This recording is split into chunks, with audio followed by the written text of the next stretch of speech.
back to the assumption that we were making in the previous video. Suppose that we're interested in determining the amount of work that is done by a non-constant force. So let's say, for the sake of argument, that we are going to represent this using a non-constant function. We'll make this one linear, because why not? So this will be the x-axis, x to represent the distance or displacement. Displacement is probably more accurate, since it could be positive or negative. The vertical axis is going to represent the amount of force being done.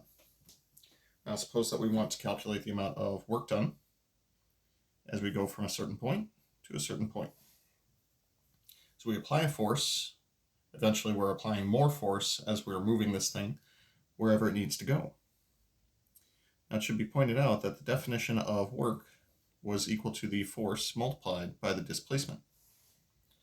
So with that in mind, essentially what we're doing here is, if one of the dimensions is x and the other one is force, then what we would be looking at is the area under this curve.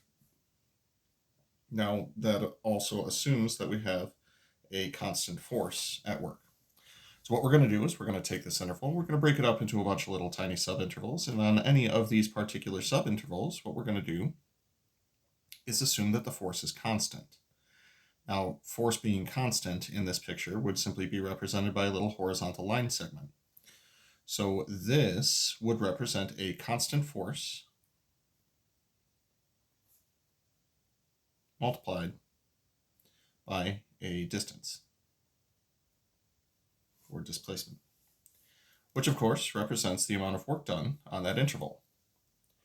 So, like we have done several times in Calc 2 before, we're going to make this assumption for every single one of these intervals, allow the number of subintervals to eventually get larger and larger, and eventually what that's going to wind up being is a definite integral.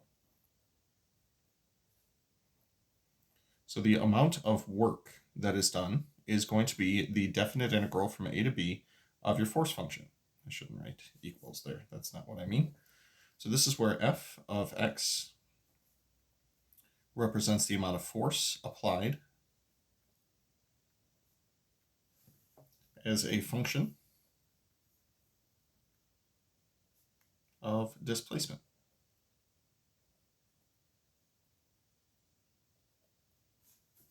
This is force applied as a function of displacement.